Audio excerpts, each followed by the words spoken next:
Hi, this is Tony Kobza with Chapter 11. Um, I am going to review kind of what my findings were when talking about the the two interviews that we were reading. One of the first things that I caught when I was reading William Julius Wilson, he brought up the point about trained and educated blacks benefiting from changes in the economy the same way that trained and educated whites are.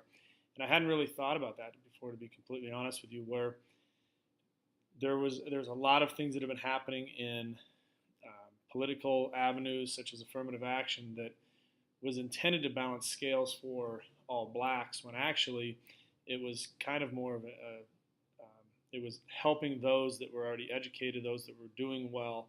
It was helping those people to be a little bit more sought after, more encouraged for certain jobs.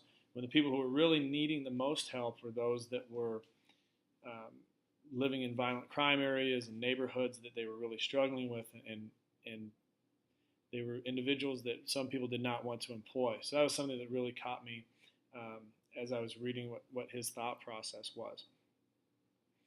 I can admit, as I think about my own philosophy and some of these things, I grew up in an area where I didn't deal with a lot of adversity or diversity, excuse me.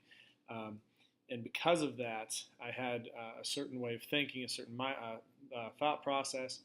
And really, over the last 10 to 15 years of my life, I've been fortunate enough to meet a lot of people of a lot of different backgrounds that have really opened my eyes up to new ways of thinking, to an understanding of how people that weren't like me were dealing with certain things in their lives and in their cultures.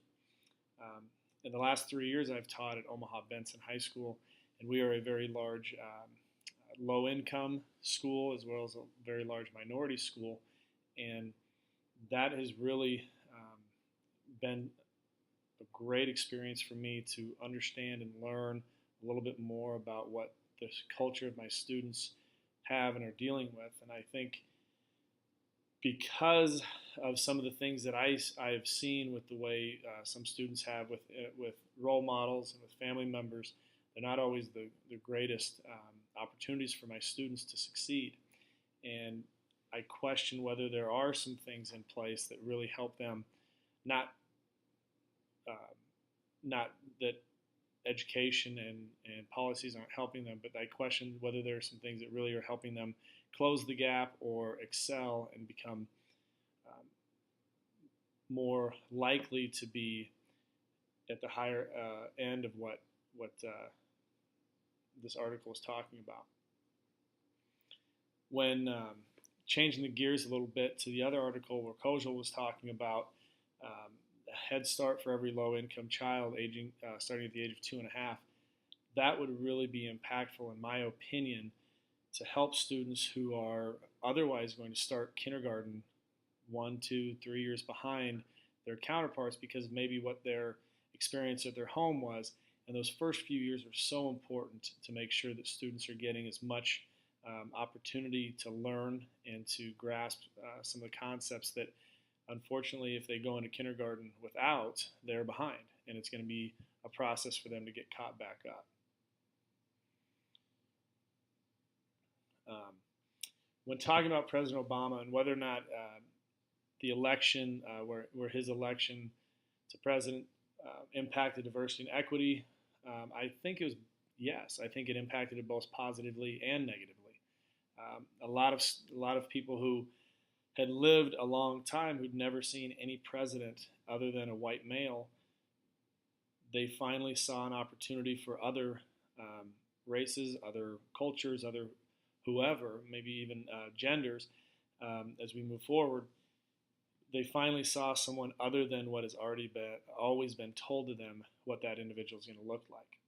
And I think that was very positive. I think it helped. I know from students that I've worked with, there are a lot of kids who there's a different mindset and there's a different belief in what they can or can't accomplish.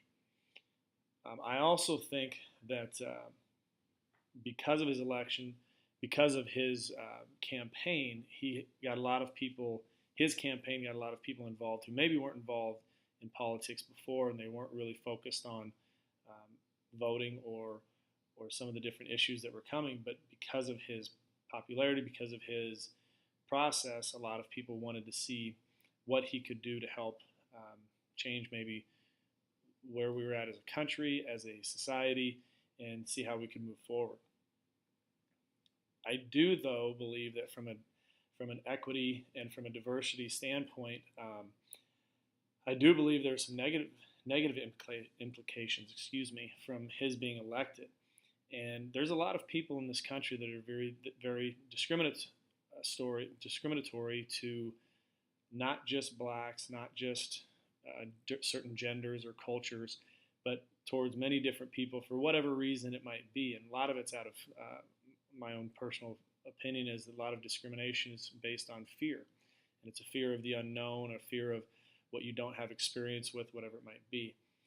And a lot of judgments are made, and so there's a lot of people who wanted to see President Obama fail simply because it was different, simply because it was a different time, and he was a different looking individual that was taking that office.